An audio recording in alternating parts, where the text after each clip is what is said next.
sobre família que eu quero compartilhar a palavra de Deus com vocês. Eu peço toda a sua atenção, são alguns minutos que podem lhe dar o caminho para conquistar a sua casa para Cristo.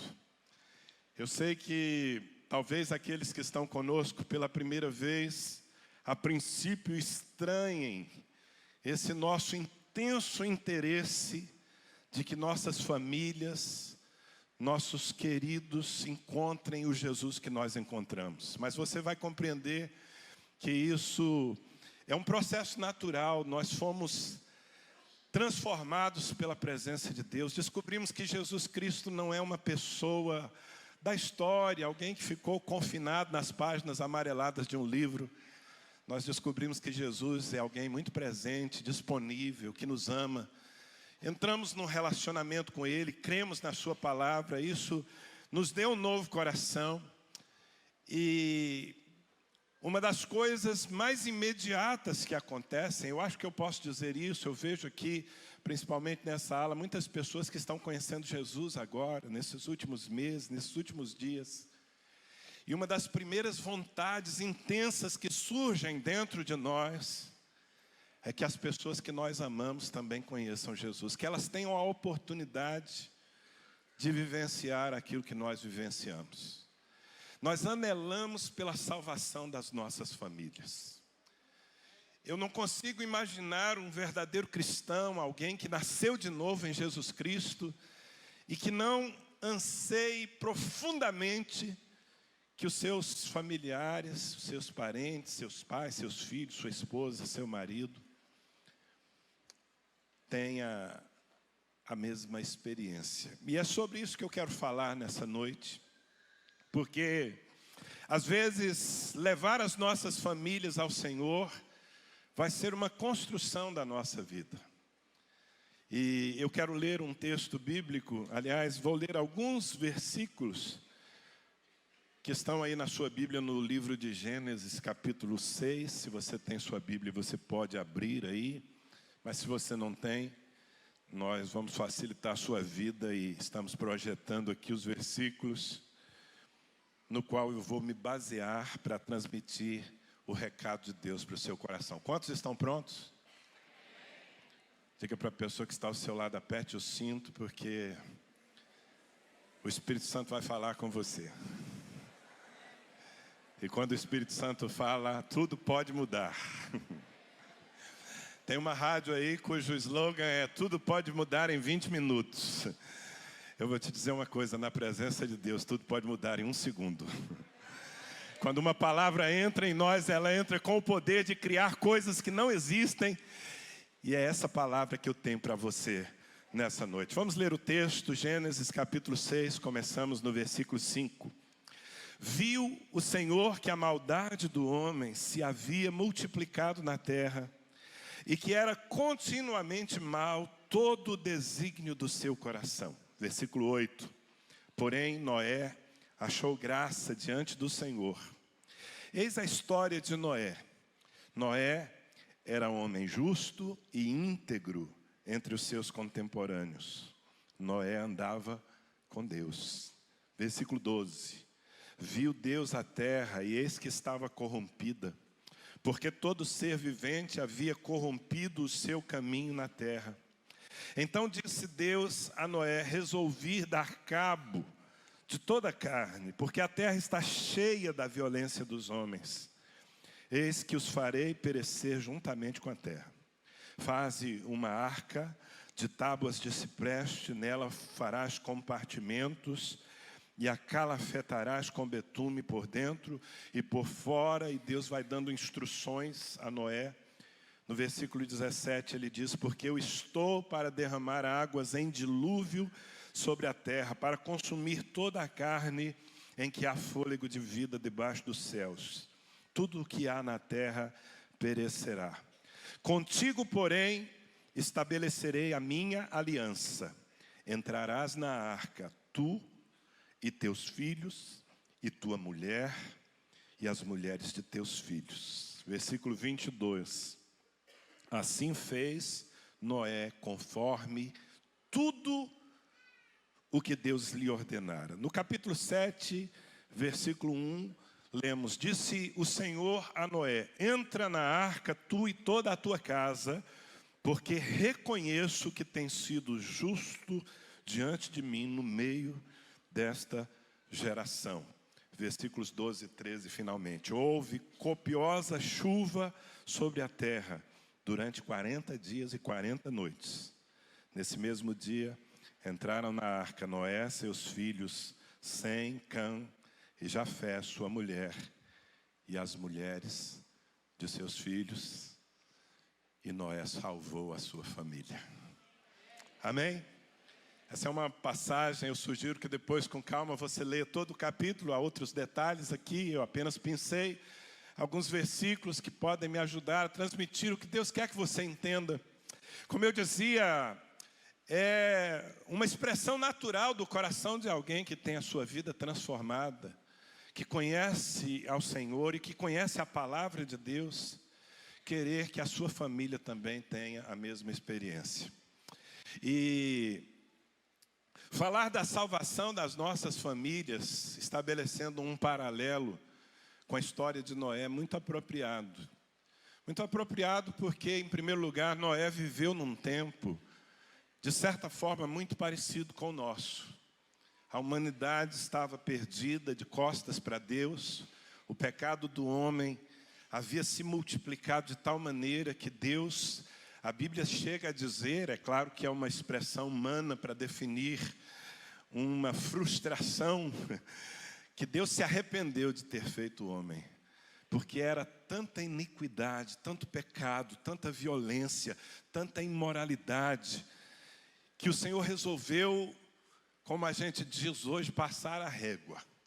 Deus resolveu trazer juízo sobre aquela geração, mas Deus encontrou Noé, e encontrou em Noé um homem fiel, um homem dedicado, de coração consagrado, e Deus resolveu salvar não apenas Noé, mas deu a ele a missão de salvar a sua família.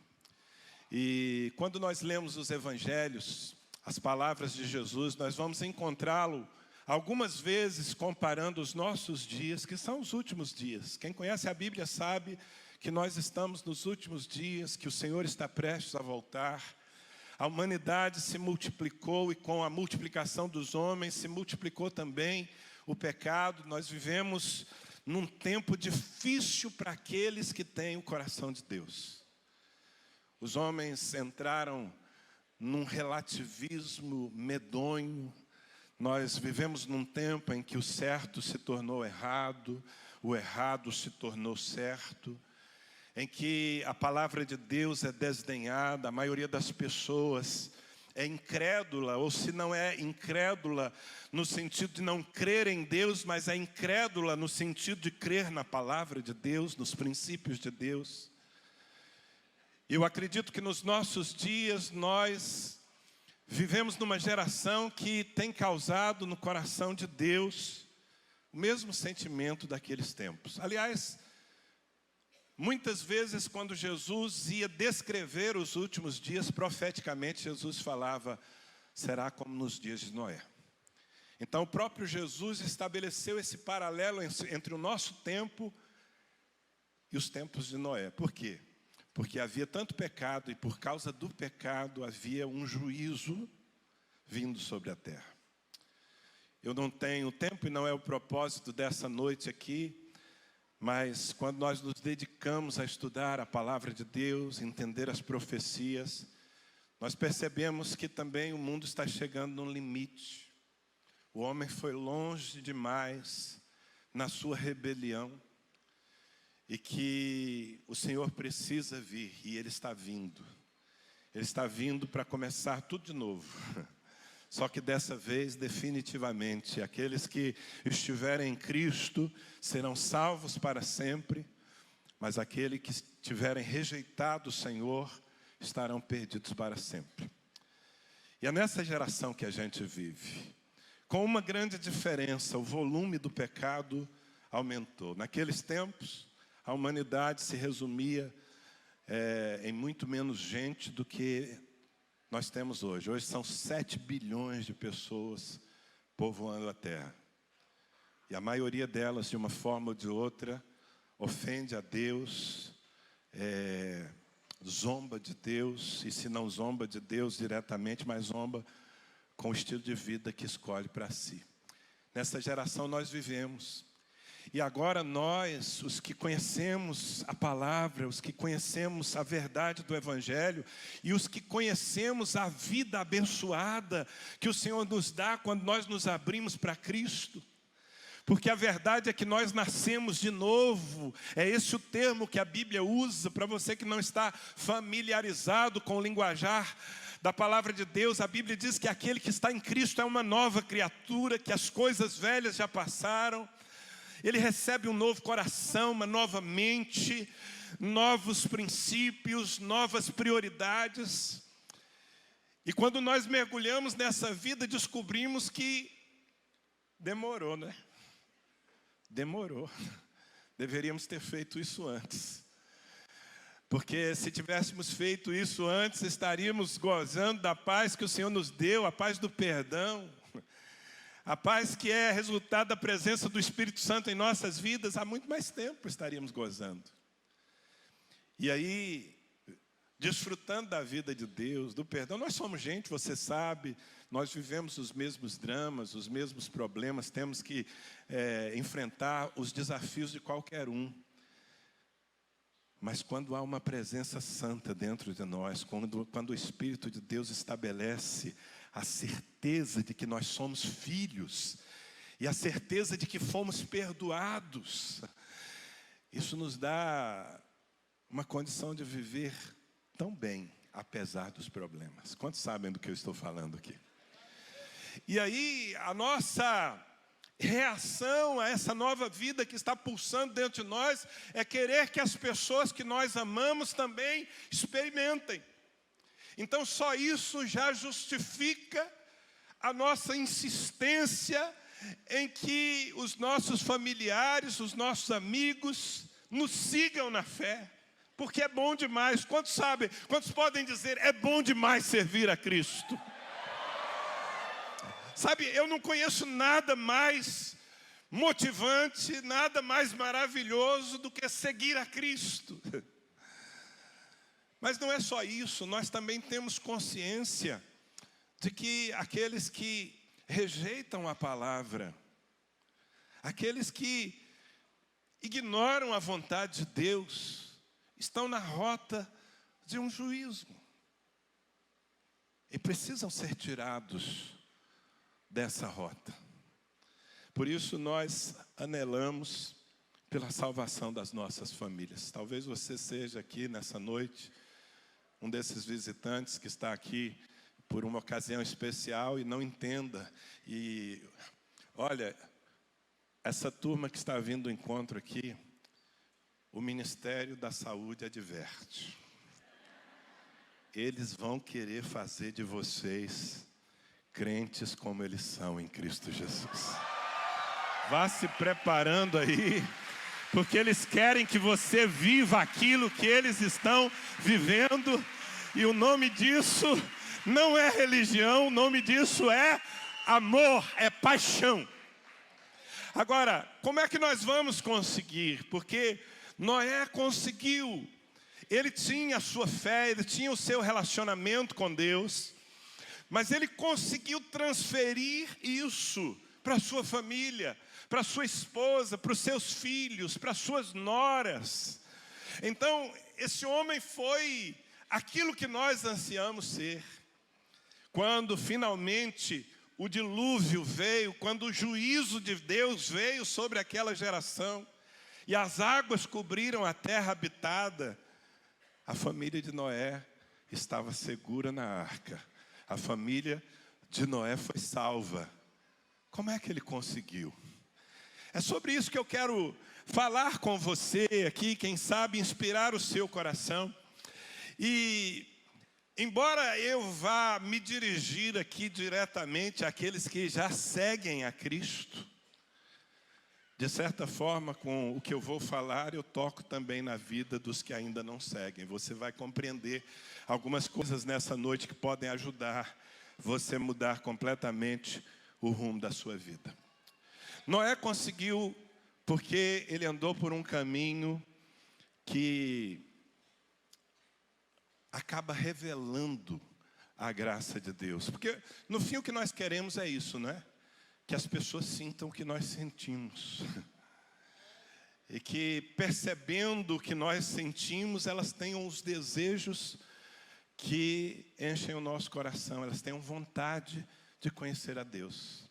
E olhando para essa história, e especialmente para os versículos que nós lemos, eu tenho aqui algumas verdades para colocar no seu coração.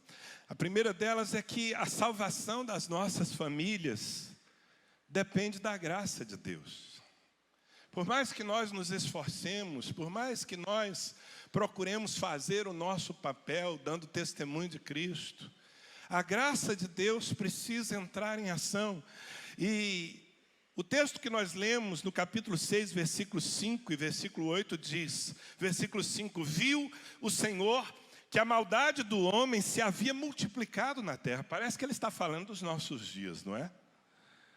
E que era continuamente mal todo o desígnio do seu coração. A humanidade estava divorciada de Deus. Esse era o ambiente, muito parecido com o dos nossos dias. Mas no versículo 8 diz, porém Noé achou graça diante do Senhor. Noé achou favor diante do Senhor. E a graça de Deus é essencial para que alguém mude de vida. É o Senhor quem gera a fé no nosso coração. É o Senhor quem vai gerar a fé no coração das pessoas que nós amamos. A palavra de Deus diz que é o Espírito Santo quem convence o homem do pecado, da justiça e do juízo. Se o Espírito Santo não convencer, se a graça de Deus não operar na mente e no coração das pessoas, elas não se converterão a Deus. Por isso nós precisamos confiar na graça, e eu vou dizer mais, nós precisamos atrair a graça de Deus. Porque a graça não entra em ação. Quando eu me refiro à graça de Deus, eu estou falando do favor de Deus, da bondade de Deus, da ação de Deus para que nós sejamos abençoados. Quantos querem ser abençoados aqui? Quantos querem que as suas famílias sejam abençoadas com salvação? Eu não precisava nem perguntar, eu já sabia, você é como eu. Mas sabe, para que isso aconteça, nós precisamos atrair a graça do Senhor sobre as nossas vidas e sobre as nossas famílias. E nós vamos atrair a graça do Senhor com o nosso coração. Nós vamos atrair a graça do Senhor com a nossa oração. Orar pelos seus familiares precisa ser uma prioridade em sua vida. Você tem o hábito de diariamente colocar diante de Deus as pessoas que você ama e que estão distantes do Senhor. Pedir que Deus crie caminhos para que elas o encontrem. É muito importante orarmos. Embora isso não esteja explícito no texto, eu tenho certeza que Noé orou muito pela sua família. Na verdade, esse homem orou pela sua geração. Ele queria salvar muito mais do que a sua família, porque nós lemos já no Novo Testamento que Noé foi pregoeiro da justiça nos seus dias. Ele compartilhou a sua fé com muita gente, embora as pessoas rejeitassem a sua fé. Então, a salvação de nossas famílias depende da graça de Deus. Sabe, eu sempre penso na graça de Deus como um sopro, como um vento que Deus envia para que nós possamos prosperar na vida. Mas se o vento sopra e você não faz a sua parte, se você não levanta as velas do seu barco, o vento passa por você e ele não causa nenhum tipo de benefício. Então a primeira coisa que eu quero plantar no seu coração, você que ama a sua família e quer vê-la no altar, é Atraia a graça de Deus sobre a sua vida e os seus familiares. Noé fez isso com o seu coração. Mas foi mais do que isso. Porque a salvação das nossas famílias depende da disposição que nós temos para construir uma história de testemunho. Diga comigo, história. Sabe, gostaria eu de dizer assim: você quer que os seus familiares conheçam a Cristo? Pregue para eles e ore por eles, e isso será suficiente. Mas nem sempre orar e pregar será suficiente. Às vezes é necessário nós construirmos uma história que revele Deus na nossa vida, para a vida deles. Quem está me entendendo?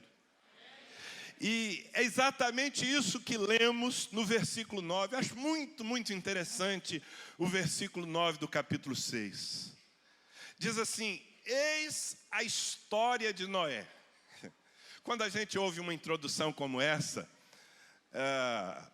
é da gente esperar assim, bom, vai contar muitos fatos sobre a vida dele. Vou contar aqui para vocês a história de Noé. Você se prepara para um relato, não é? De muitos fatos, de detalhes, uma biografia. Mas não é o que a Bíblia fala, não é o que a Bíblia faz. Eis a história de Noé. Noé era um homem justo e íntegro entre os seus contemporâneos. Noé andava com Deus. A história de Noé se resume em integridade, justiça e intimidade com Deus. Noé era homem justo, íntegro. Noé andava com Deus. E isso acontecia diante dos olhos dos seus filhos, das suas noras, da sua esposa, ano após ano. Antes mesmo de Deus falar com esse homem e dizer: Noé, eu vou destruir a humanidade por causa do seu pecado, eu vou enviar um dilúvio, eu quero que você desenvolva o projeto de uma arca. Tudo isso aconteceu. Se você ler o capítulo 6 e depois o capítulo 7, você vai perceber os detalhes. Mas antes mesmo de Deus dar a Noé o projeto da arca, a Bíblia diz que Noé era homem justo, íntegro no meio dos seus contemporâneos, e que Noé andava com Deus. E eu não tenho dúvida, queridos, que foi essa história que deu a Noé, diante dos olhos dos seus filhos, da sua família inteira, o crédito. Preste atenção. Porque Noé tinha uma fé, ele tinha um relacionamento com Deus, mas isso nós temos também. A maioria de nós tem um relacionamento com Deus, a maioria de nós tem uma história para contar, mas a pergunta é: nós estamos seguindo, dia após dia, às vezes ano após ano, vivendo a vida de Deus, a vida que nós pregamos que existe?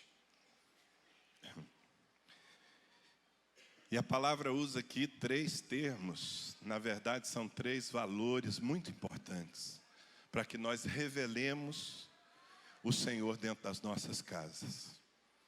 O primeiro conceito é santidade. Diga comigo, santidade. Noé era homem justo. A Bíblia usa o termo justiça quase sempre como sinônimo de santidade. Uma pessoa justa, uma pessoa que anda na justiça de Deus, é uma pessoa que aceitou os valores de Deus, que aceitou a lei, a palavra do Senhor, e que resolveu viver por ela. E a única forma de nós revelarmos a santidade de Deus no mundo podre como o nosso, é nós vivermos essa santidade. Aliás, ninguém vai entender a graça e o amor de Deus se não entender primeiro a santidade de Deus. Nós passamos um bom tempo do nosso culto aqui com as nossas mãos levantadas, dizendo: Tu és santo, Tu és santo, Tu és santo. Não é uma canção apenas, é uma convicção. É uma revelação que nós temos. Deus é santo. Deus não é um bonachão. Criaram muitos deuses. Há um falso evangelho sendo pregado, que diz que Deus é tão amoroso que Ele não se importa com o nosso pecado. Isso não é verdade, nunca será. Porque Deus é santo.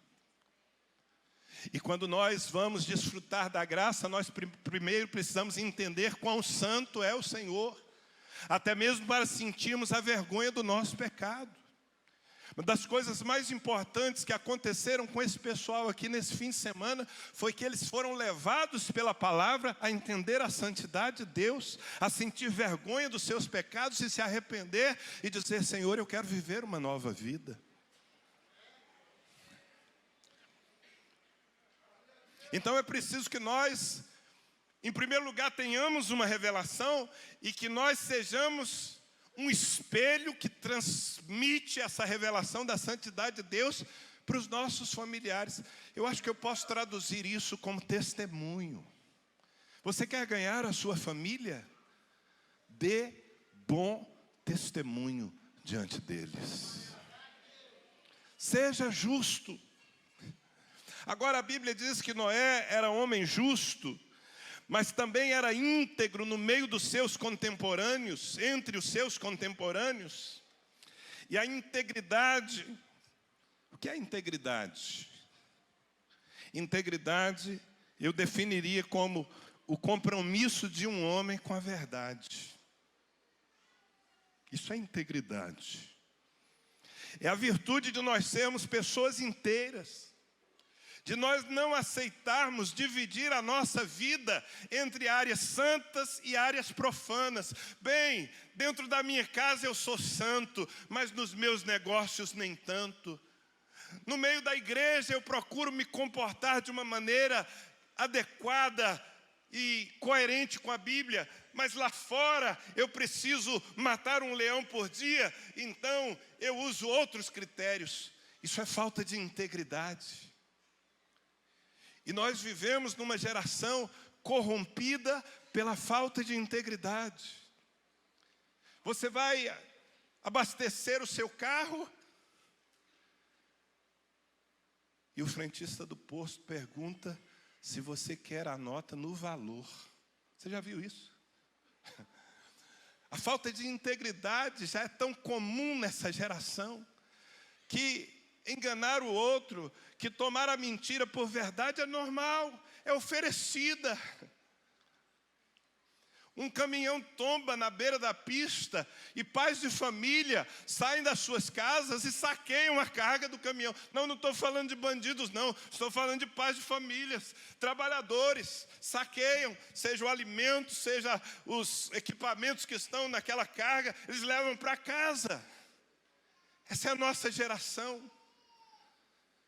O que nós vemos na política, e não vale nem a pena eu gastar tempo falando disso aqui, porque todos nós já estamos enojados, indignados do que nós vemos. Mas o que nós vemos na política, na verdade, é reflexo de uma sociedade que anda de costas para Deus, que não considera a integridade como um bem inegociável. Mas se nós queremos ganhar as nossas famílias, nós vamos ter que decidir ser pessoas íntegras diante dos olhos deles. Sabe o que é integridade, meu irmão? Integridade é coerência.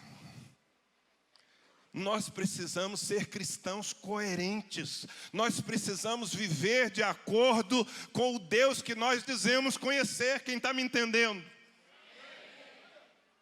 Coerência, padrão. Não adianta dizer eu creio em Jesus Cristo, se a minha vida, se eu negocio a verdade por causa de uma oportunidade. Há um homem de Deus que é muito usado pelo Senhor já há muitos anos, muito admirado. Ele se chama Asaf Borba. Quantos conhecem o Asaf? Pastor Asaf Borba. O Asaf é um homem tremendo e alguns anos atrás ele estava aqui conosco ministrando e ele falou uma frase que eu guardei na minha memória, nunca me esqueci daquela frase, porque ela trouxe um conceito importante para mim. O Asaf disse: o homem íntegro é previsível.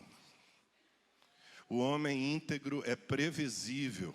Ou seja, você não vai se surpreender com ele. Você não vai tomar sustos com ele. Porque ele se baseia em valores muito claros. E ele não vai mudar o seu comportamento por oportunismo. Isso é integridade. E a Bíblia diz que Noé foi íntegro entre os seus contemporâneos. Numa geração corrompida, mentirosa, violenta, Noé foi íntegro. E eu não tenho dúvida que essa história, preste atenção, essa história de integridade desse homem foi fazendo com que a sua família entendesse que ele era diferente. Ele não era diferente porque ele era um religioso. Aliás, surpreendentemente, Noé não tinha uma igreja para frequentar. Noé não tinha um pastor como você tem para pregar a palavra todos os domingos e fortalecer a sua fé. Por muito tempo Noé foi o único crente na terra. Mas ainda assim, mesmo sem ter os apoios que nós temos, e fala a verdade, é muito bom fazer parte de uma família onde as pessoas estão buscando ser íntegras, porque somos fortalecidos pelo testemunho uns dos outros, não é verdade? Noé não tinha nada disso. Mas mesmo no meio dos seus contemporâneos, corrompidos e corruptos, Noé viveu integramente. Amém? Você quer ganhar a sua família? Viva isso diante deles. Custa um preço altíssimo, querido. Ser íntegro é um preço alto. Mas eu posso dizer para você, vale a pena pagar esse preço. Vale a pena pagar esse preço. Eu diria mais, nossas famílias, e mais do que nossas famílias, os homens que estão à nossa volta precisam de uma referência de integridade. E essa referência pode ser você. Porque você serve, você segue o homem mais íntegro que já passou por essa terra, Jesus Cristo de Nazaré. Agora, veja bem, eu não estou falando de santidade e integridade gerados na carne, na moral, não. O segredo, a fonte de onde Noé recebia essa capacidade de viver uma vida inspiradora, sabe qual era? A sua intimidade com Deus. O versículo que nós lemos diz que Noé andava com Deus. Isso fala de relacionamento. Eu volto a dizer, Noé não tinha uma igreja para frequentar, Noé não tinha um pastor, uma célula, mas Noé andava com Deus. Deus não era uma doutrina para Noé, Deus não era uma ideia, Deus não era nem mesmo uma fé, Deus era uma pessoa, Deus era um amigo. Noé andava com Deus. Intimidade, relacionamento sendo cultivado.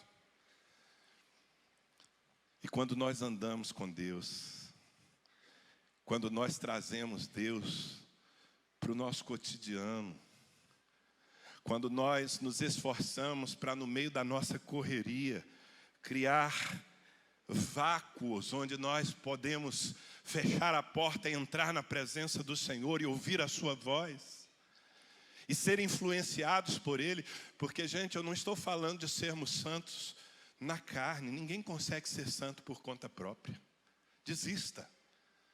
A Bíblia diz que na nossa carne não habita bem algum. Mas quando nós nos relacionamos intimamente com Deus, quando nós cultivamos a nossa comunhão com o Senhor, quando nós fazemos o que Jesus nos mandou fazer, entra no teu quarto e fechando a porta atrás de ti, ora ao teu Pai que está em secreto, e o teu Pai que vem em secreto te recompensará. Quando nós transformamos a nossa fé num relacionamento, isso nos faz pessoas diferentes. Eu não estou falando do crentão, do Bíblia, daquele sujeito chato que quer dar lições de moral nos outros. Não é esse tipo de gente que muda o mundo. Mas eu estou falando daquela pessoa que sai da presença de Deus, brilhando, que tem convicções tão fortes no seu coração de que a palavra de Deus é a verdade, que ela não negocia a palavra de Deus por nada. Essa pessoa, ouça o que eu estou te dizendo, pode até demorar, mas essa pessoa vai ganhar a sua família. Porque ela revela o Senhor no meio da sua família. Isso é muito mais poderoso do que ficar o tempo todo falando e muitas vezes condenando as pessoas. Às vezes nós vamos pelo caminho errado, querido.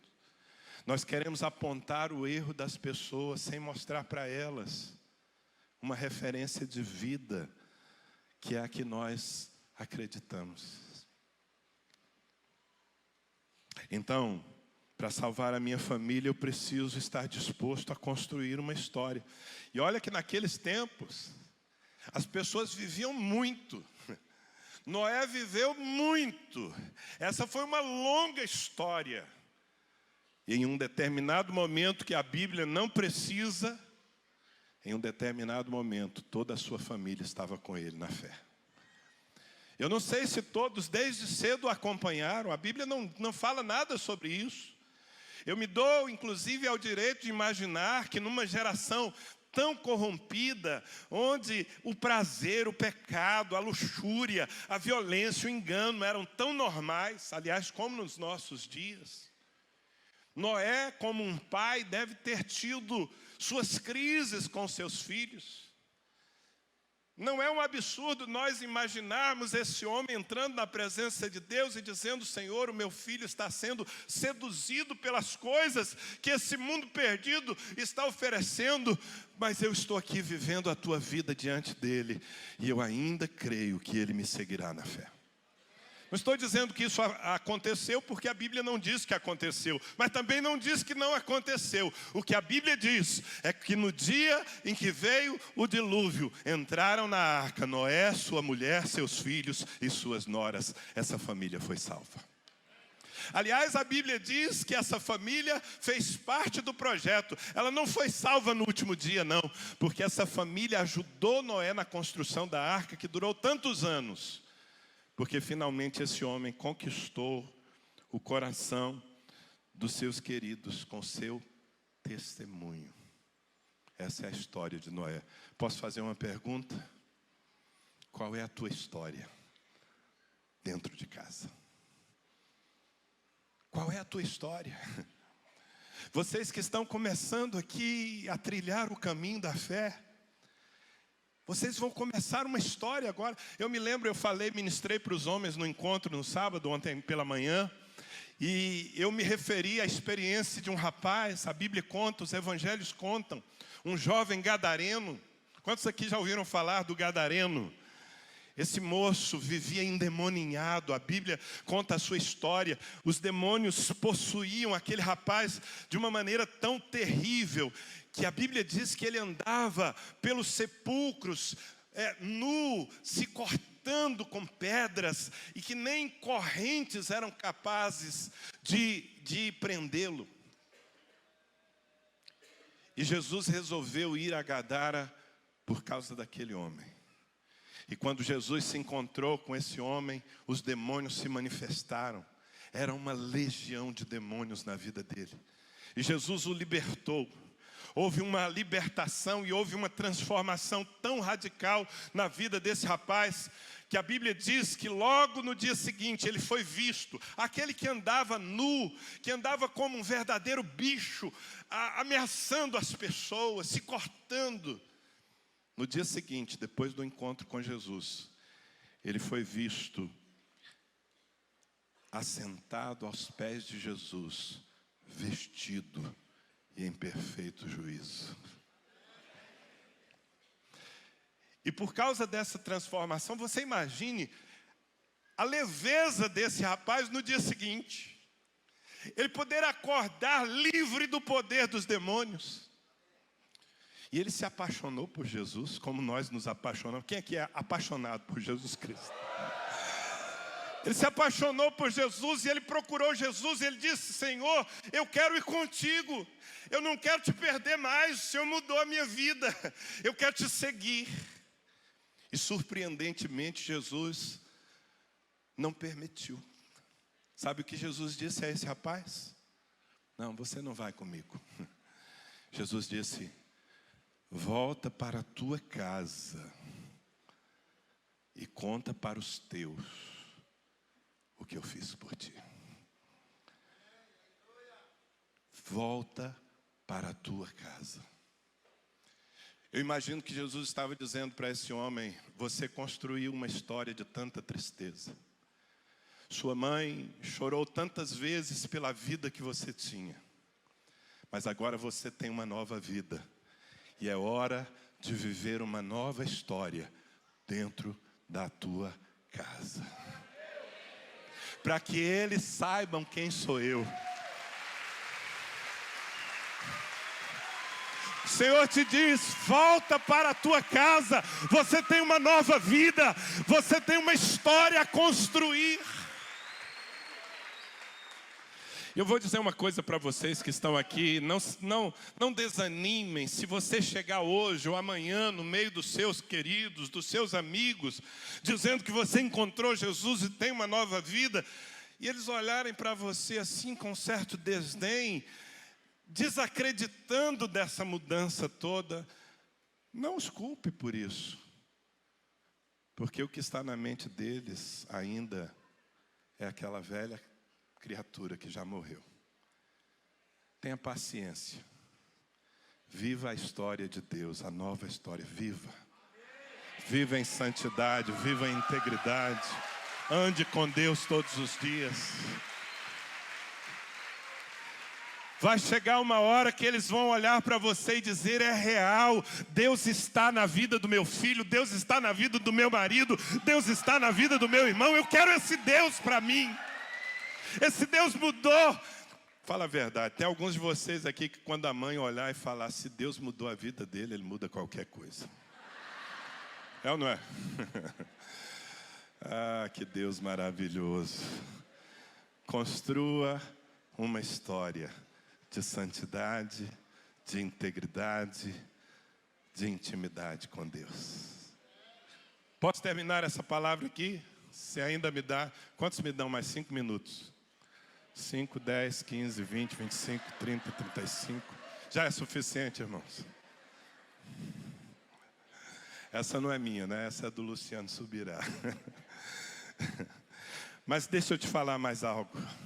A salvação de nossas famílias. Ouçam. Porque eu sei que quando eu falo de salvação de famílias, alguns de vocês vivem dramas tão difíceis.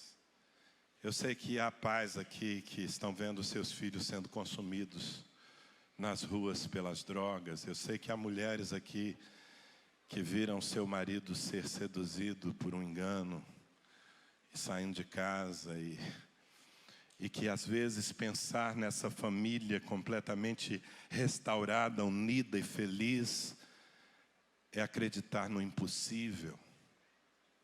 Mas deixa eu te falar uma coisa em nome de Jesus. A salvação de nossas famílias depende de nós crermos nas promessas de Deus. E Deus tem promessas para fazer a você. Olha o que diz no versículo 17 e 18. Porque Deus está falando com Noé, e Deus disse assim: porque eu estou para derramar águas em dilúvio sobre a terra, para consumir toda a carne em que há fôlego de vida debaixo dos céus. Tudo que há na terra perecerá. Mas no versículo 18 diz assim: o Senhor diz a Noé: contigo, porém, estabelecerei a minha aliança. Entrarás na arca, tu e teus filhos, e tua mulher, e as mulheres de teus filhos. Deus fez uma promessa: E Noé acreditou naquilo. Noé se apegou àquela promessa. E eu quero te dizer que Deus está falando a mesma coisa com você. Entrará na arca tu, tua mulher, teus filhos, as mulheres de teus filhos. Crê no Senhor Jesus Cristo e será salvo tu e a tua casa. Não temas, crê somente. Nós precisamos crer, Deus está interessado, Deus quer criar caminhos para a salvação dos nossos familiares. E obviamente há uma parte que nos compete, como eu já falei aqui, mas nós precisamos nos agarrar. Quando você olha para as circunstâncias, quando você olha para o estado atual da sua família, quando você olha para o coração do seu pai, tão distante, talvez nem em Deus ele creia. Talvez você seja tentado a se render, mas não interessa o que as circunstâncias dizem. Não interessa o que as pessoas dizem, interessa o que Deus diz. E Deus está te dizendo, entrará na arca, será salvo, tu e a tua casa. Será que você pode crer nisso contra as circunstâncias, inclusive? Sim ou não? Apegue-se a isso, meu querido. E por fim, a salvação de nossas famílias depende de nós não negociarmos a palavra de Deus. Se você quer conquistar os seus familiares, você precisa ter um compromisso radical com o que Deus falou. Gênesis capítulo 6, versículo 22. Assim fez Noé, conforme tudo o que Deus lhe ordenara. Assim fez Noé, de acordo com tudo o que Deus lhe ordenara. Eu estou falando de obediência. Eu estou falando de fidelidade à palavra. Eu estou falando de nós não aceitarmos. Ouça, porque eu estou terminando. Eu quero ter um tempo de oração pela sua família. Mas quando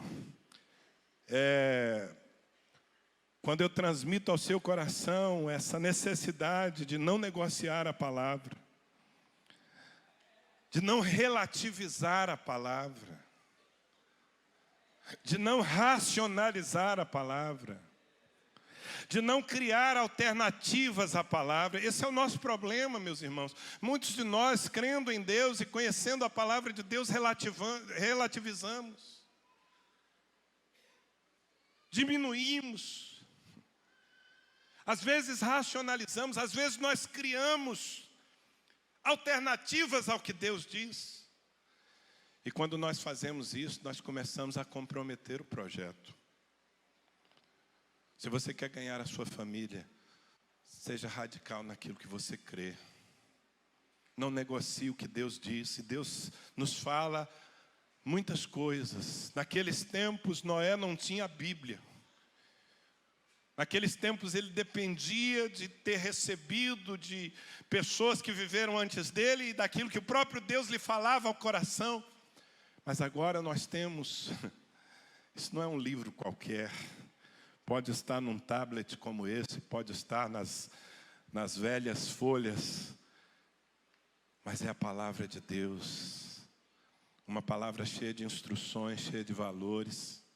E quando nós construímos a nossa vida obedecendo a tudo que Deus diz. Você sabe o que significa?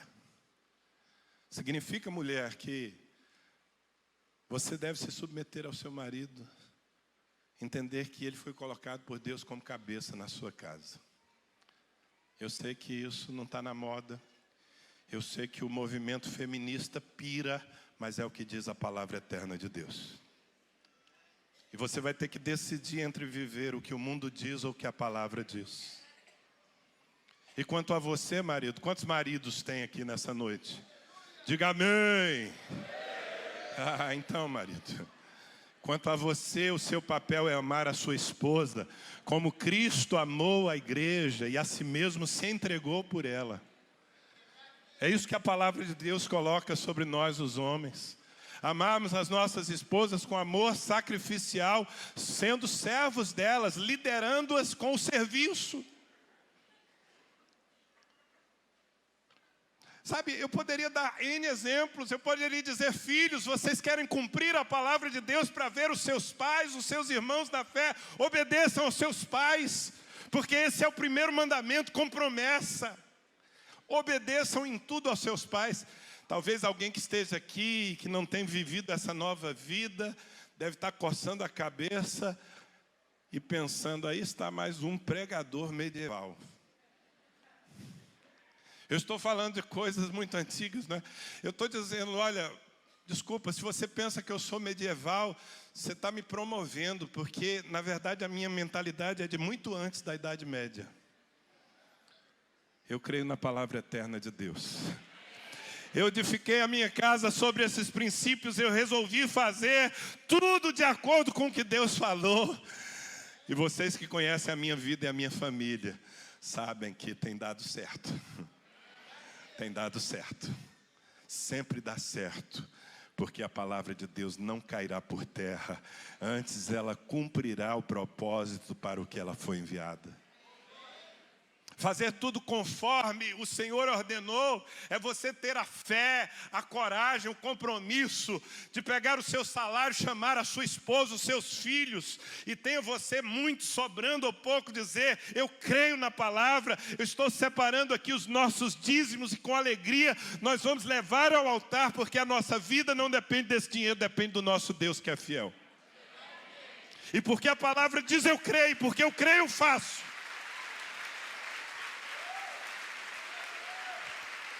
Noé fez tudo conforme a palavra do Senhor. E sabe qual foi o resultado de tudo isso?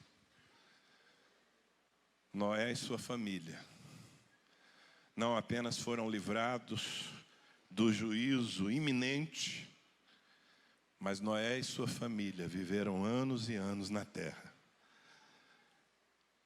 numa qualidade de vida que nenhuma outra família tinha. Uma família inteira, dedicada por anos a um projeto celestial. Uma família que não se dividiu. Uma família unida. Uma família que conhecia a Deus. Que essa se torne a sua família. Que a sua família se torne uma família assim. É a minha oração, em nome de Jesus Cristo. Quantos recebem essa palavra? Diga eu. Diga eu. Diga eu. E a minha casa serviremos ao Senhor. Que isso seja mais do que uma declaração, que seja um compromisso da sua vida. Vamos nos colocar em pé.